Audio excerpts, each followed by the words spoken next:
All right, welcome back to an airstrip too far, and ready for our first chit pull. And I wanted to make a couple notes. Hopefully, like I said, here's the Rebels. First, how far they got on their first move. This game here is a chit pull game, so it doesn't matter if this side went first. Depends on who pulls the chit. So it's all a luck of the chit game, really. If these guys are lucky enough to get another pull, and they actually got 3 pulls because they got 2 chits in the cup, and they got their first one here. So if they can get a second and third chit pull, because when they pull out their chit, they can replace it and put it on and use this as a logistics marker, or flip it over to a command marker. I mean, they could really make some headway. So that's right now. These are the sniper spots. They do not know where the snipers are at. These are the minefields. Now these minefields, I got them marked over here. If you can see, I've been using them in the game. When you land on one, you roll a dice. One's an IED, 2's for vehicles, minefields, and 3 to 4 is infantry, and 6 means no effect. You got through it without triggering anything. So that's the house rule I use on that. So we're ready. Let's go ahead and, without further ado, see how this scenario is going to play out. And I'll go ahead and drop the old shit. It's a U.S. player. Well, that helps for the Rebel side for sure. So, chit number 1 down here, 136 infantry. Now in this scenario here, he's only 1 unit. He's on foot. He's got to come from the south. So we'll have to figure out what he's going to do. He could go by road, but he's got a movement range of 3, as you can see. So that'll give him 9 up there, but I believe what I will do, since he's got a nice toe, these things are deadly. I watch videos of these things on. You ever go online, watch these tow missiles, and you'll see how deadly some of these. Especially go online and look at this bad boy. There you go. Watch him fire. You'll be nowhere near that sucker. And I don't know what the difference is between. I guess it might be ammunition between this one and the infantry rated one, but we'll see. We'll get there when it happens. All right, let me figure out what I'm going to do with this U.S. infantry unit. We'll be right back. All right, we're back. As a no-brainer. Brought him on here at the old jump-off S16, and 1, 2, 3. He's right there. He's on the crest, so he can be seen from both sides, and hopefully get that marker off him. Shoot that toe. If not, he's a big target. But I wanted to get him in there. All right, that's activation number 1. Going on to, now hold on a second, we got this logistics marker. If I want to replace that, I guess I got logistics for each one of them. Shoot, I didn't do this in order. I should have did that before I did anything else, but that's good enough. What do I want to do this early in the game before all the chits are pulled? I will activate them. That's what I need. So I'm going to go ahead and put the command marker there, and his chit goes back in the cup. U.S. player's already used up his logistics command marker. Excuse me. Can't do that again. Can't use it again, rather. All right. That's it. We're going for another chit pull. Let's stir him up here. Yeah. Zoom in on some of this background itch. Got my good old pheasant cup. I like that thing. I used to go hunting a lot. Enjoyed it. Well, maybe again someday. Got some old folks I got to take care of though nowadays. So, all right. Let's go ahead. All right. There's the Al Mansour. So the alarm has been set, and pro-Soviet forces might have seen those guys going up the hill or going on the road. called in, but he will put his shit here. Now he can put it back for command marker. But first he's going to see what's going on with his activations. And he's got a bunch he can activate. Let's see if I can turn this light on if that helps at all. Yeah, maybe not. Helps me out here, but not on the camera, that's for sure. Okay, well, Almasaur's got a bunch of units you can see here to move. He's almost the whole battlefield besides those things that tank, so let's see what his response is. The airstrip has been alerted. We shall return. Okay, we're back. First movement was the Igloo rockets. Once the alarm was set, they ran on up on this runway, got on down here, got themselves a nice little field of fire. They're on alert with their anti-aircraft rocket launcher. He can't do nothing now. He's got to get rid of that green marker before he can fire, but hopefully he can get another draw and get something ready to go.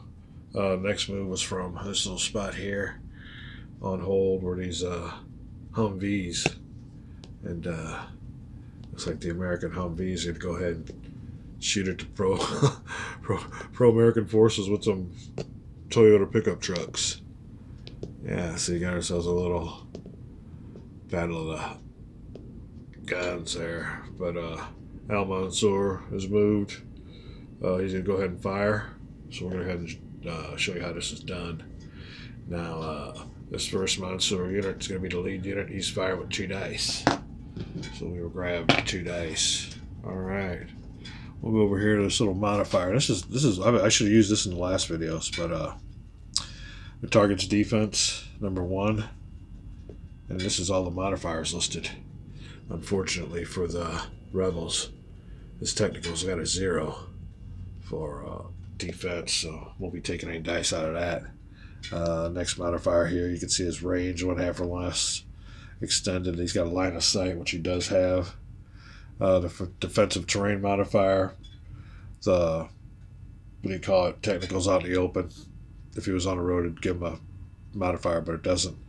Now, intensive fire, he can't do that because it says there in the parentheses he can't move, and he's already moved, so you can't use that modifier. Next one here is combined or flanked fire, and he will use the combined fire. And here's what's going to happen with that there. These two technicals move together, and they're both going to fire. So a combined fire is a extra die modifier. All right. After combined fire, you come on down here to tech difference. And I think they might have a tech difference there too. You can see here, Rebels got a black technical marker compared to their green.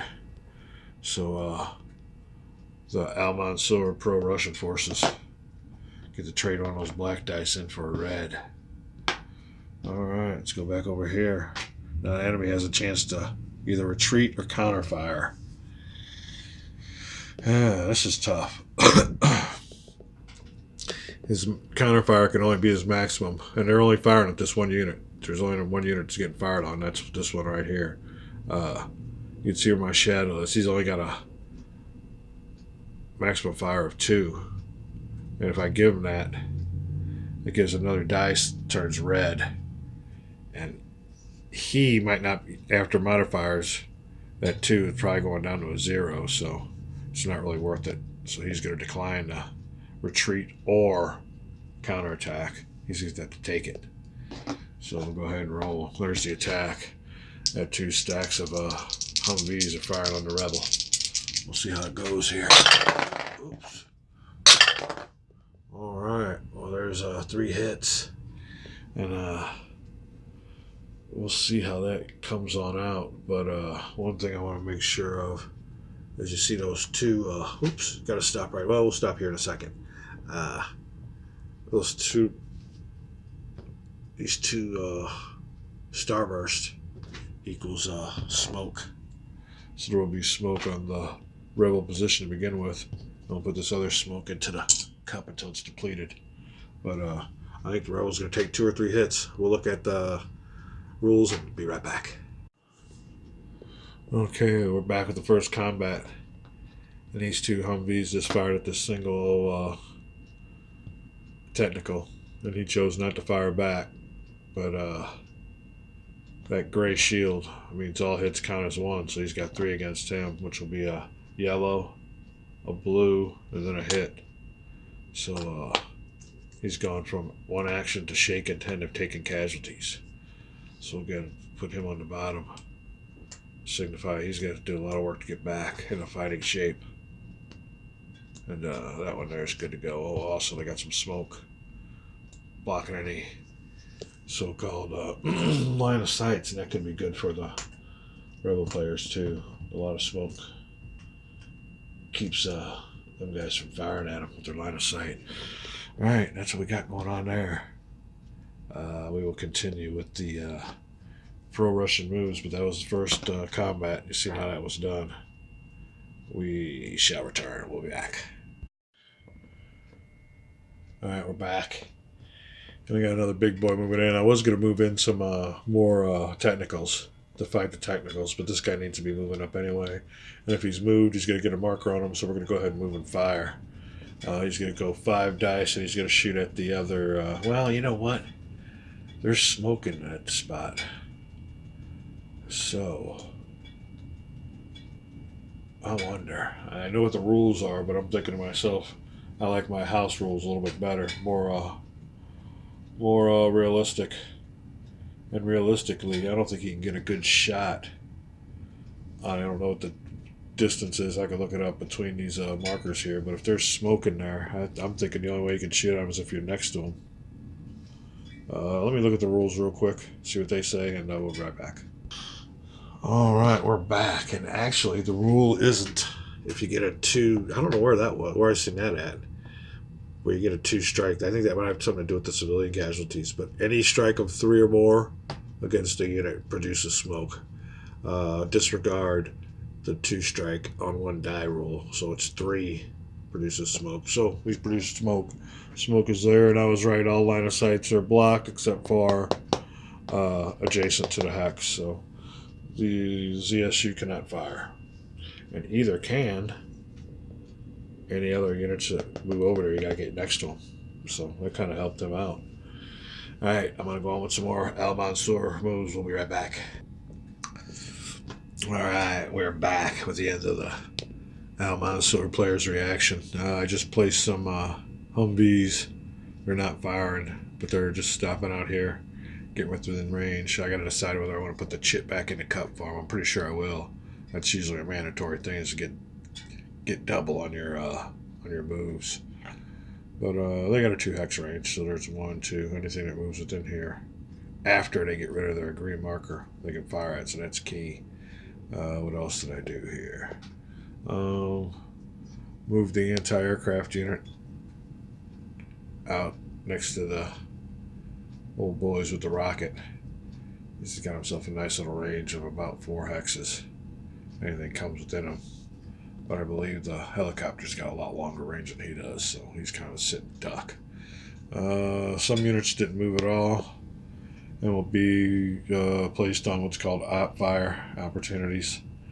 And that is the BMP and all the infantry inside of these bunkers protecting the control tower. I think they got a range of 4, 1, 2, 3, 4. So this is almost a deep disembarkation line, or a little across the line, and that's where all the shit's gonna hit the fan. So we'll see how the rebels want to go about it.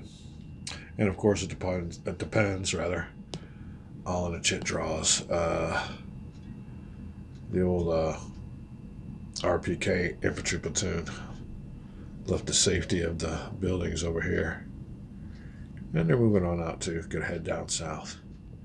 So that is it. And I guess I'm gonna go ahead and take the logistics marker. Now you have to decide too if I want to use them for the Al-Mansur infantry or for my tanks.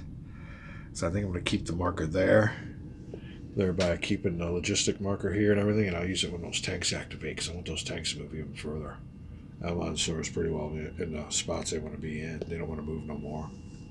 Tanks, you do want to move. Okay, so that'll be it.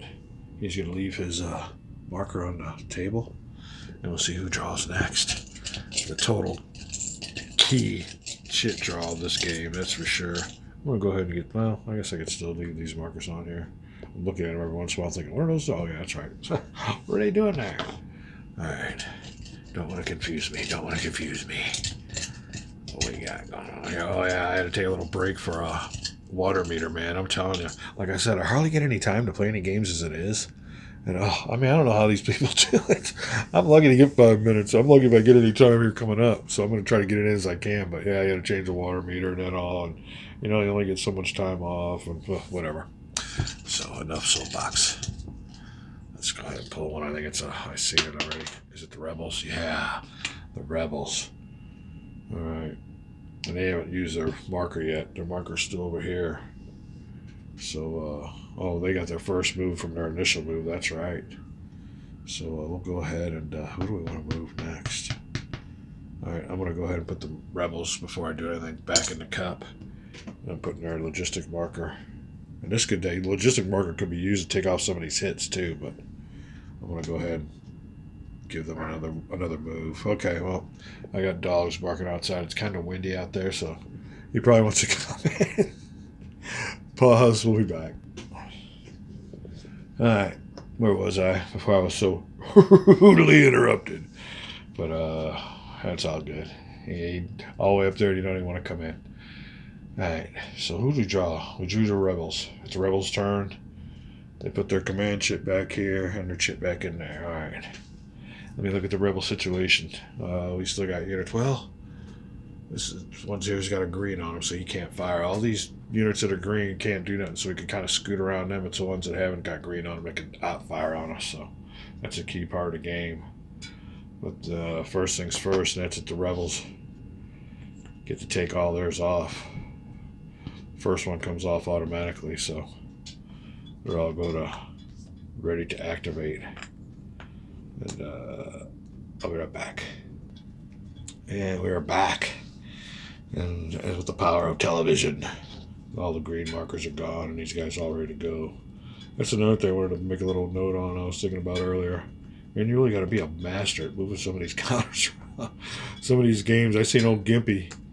He's got that game. He's playing that big Russian game. And oh my God, I haven't even had a chance to, between watching all these videos, maybe trying to play some games, there's just not enough time. Maybe when I retire, I'll be able to go binge watching. But yeah, you got to be a freaking master. I use these little tweezers here, and they help me out a lot. And I'm a stickler. I'm a real stickler for having this stuff like kind of geometrically ready to go. That's another thing about it. But you almost got to be a board master. All right, I think that's it for the Rebels. Let me go ahead and, well, there's one over here. He's the only one, and he'll be going down to yellow. That's it, because he's within range of everybody, so he only recovers one step. But more importantly, the other Rebel is ready to go, but they still got smoke. So that is a situation there. This guy here took casualties. The only casualties of the battle so far. So there we are. All green markers back. And, well, no, we gotta do these guys up here. These guys are stacked, man. They got some units with them. That'll be a big force coming on up. Alright, I think I got it here now. I'm gonna start moving my mice and rolling my dice. Or rolling my dice and moving my mice, either or. We're back. Alright, we're back. And now all these units here. First one that's gonna fire. Oh, you know what? They can't fire. I was going to say, my first target's going to be the Americans, but they can't use that tow missile, so much for that idea. I just thought about that. Yeah, it's the Rebels that are going to be activated, so that sucks. Alright, think again. We'll be right back. Alright, first of the Rebel units to move is going to be this mortar unit. And I think he's moved his maximum. But as he moved there, he's going to stop anyway, but before he does, I think the old pro-Russian forces had enough. So the old heavy machine gun team is going to fire on its own because it's Almanzor platoon's only got a range of 2. So he's going to fire 2 dice at him. We're a ways away, but just to stop him and see what happens. So let's go back here and get my dice ready. He's got himself a 2 dice shot. Target's defense will be a 1, so he's down to 1 die. His range, half or less, 2 die quality, nope. He's at the maximum range extended, nope. Line of sight he does have, there's no terrain modifiers. Intensive fire, now he can do that, but that'll put him down 2 steps, so he don't want to do that. Combined flanking fire, tech difference. Alright, her machine gun team has got a black, mortar team's got a green, so we'll change that to a red die. Alright, woo fire, fire move, no penalty for that. Enemy retreat and counter fire. Oh, does he want to counter fire? Well, I don't think so, because he's only got a range of 1. Although I don't know. And this mortar unit can't be moved to fire, so that knocks the mortar unit out. He's the only one with the range, so he ain't got no range to do anything. He don't want to retreat, so the old bunker over here, let's give them a marker, because now they're definitely doing something. And it will be this Al-Mansur heavy machine gun team. We'll put him on the bottom and signify that he's already been used up with his Accioni. Get him over here. All these things lined up right. And they're ready for their activations. You can see, alright, 1 die. Shoot at the 60mm mortar. And no hits. So that'll work. That'll definitely work for the good guys. Alright, that was the first attack. Like I said, this Al-Mansur heavy machine gun teams used up their actions. So he used it for an out fire. There we go. I'll give you a good look at what's going on down there. Kind of offset him to show there's still a team on there. It's good to be activated. Alright, that was the first move. We'll see what goes on. Another thing is, let's look at that though. This little fire would have went through there, so let's take that all back. Let's take that all back. He couldn't have fired. So he's still good. And my mortar team could move right on up there. That was nice. I didn't notice that till now. So all these guys could take advantage of that little... See what I'm talking about?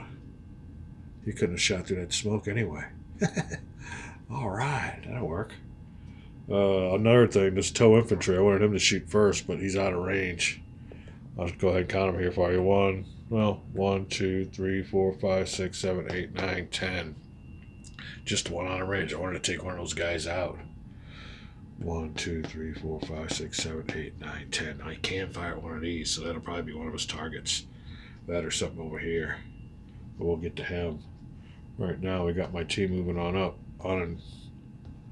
unopposed. Get themselves a nice little smoke corridor here. I'll take advantage of that. Be right back. Okay, we're back. And so far, my units have opted to stay behind this smoke barrier, get a little closer, see what happens. It's better to get behind it and not get fired upon.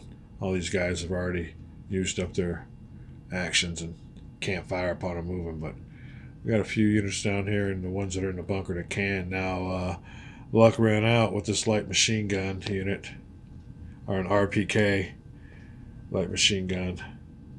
As soon as he moves here, this unit here is sick of it, and he's going to fire with his range of 4. 1, hex, 2, 3, 4, into the RPK light machine gun. So he's shooting with four dice, and we'll get it on. 4 dice to start with. Target's defense. The old rebel militia has a 1 defense, so he's down to 3. Extended range, defensive terrain, nothing going on there. combined or flanking, nothing going on there. Intensive fire, he's going to opt not to do that. He's just going to fire by himself. Now he's got a black bolt. And, you know, Rebels always got that green, so the poor Rebels lacking in that technology, making that from a black dice to a red.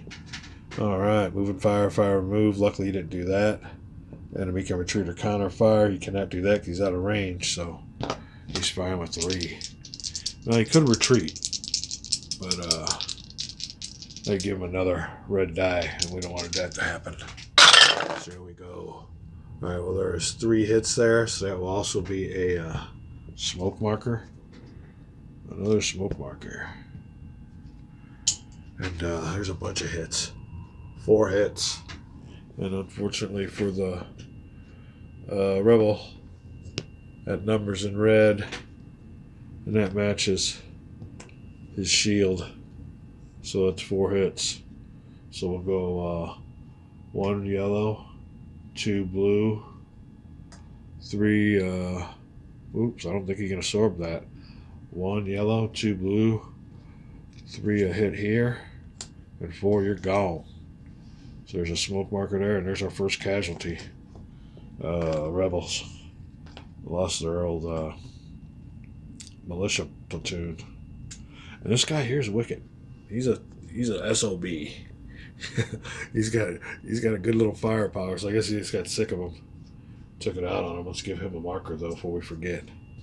And he has been fired, and that could be good news for anybody else moving up. We got some more smoke markers there, but there's the first casualty of the scenario. Killed by the old BMP. Take a little break here. Look at the situation. Got some more units to move. Be back. Alright, welcome back, guys, to our little airstrip too far scenario. I want to make a little note. Of course, you know, as it is traditional in all my videos, we have to make the obligatory corrections on the rules. When these Al Mansour units moved on over and fired at this other one, I didn't degrade their dice for their movement. They should have had. I think I went down the line of these things here, and when it came to combined fire and flank fire, I got all excited and skipped the move and fire and move number 8. So he did move and fire, which would have degraded it. So I'm going to go ahead and move this marker here. I'm going to go ahead and give him his casualties back, since he should have been a lesser of an attack. So he's still pinned, but he ain't gonna have no casualties because I didn't do that right. So we'll give him a little bit of a break on that. But still smoke there and everything else. But yeah, I forgot to degrade that attack. That would have, when you move, that really significantly degrades your attack, and especially him. I think he moved more than half his movement allowance. So we're gonna go ahead and correct that right there. Give him back his casualties. He's still, like I said, he's still pinned, but we won't make his casualties so severe. So just a little note on that one. We'll be right back.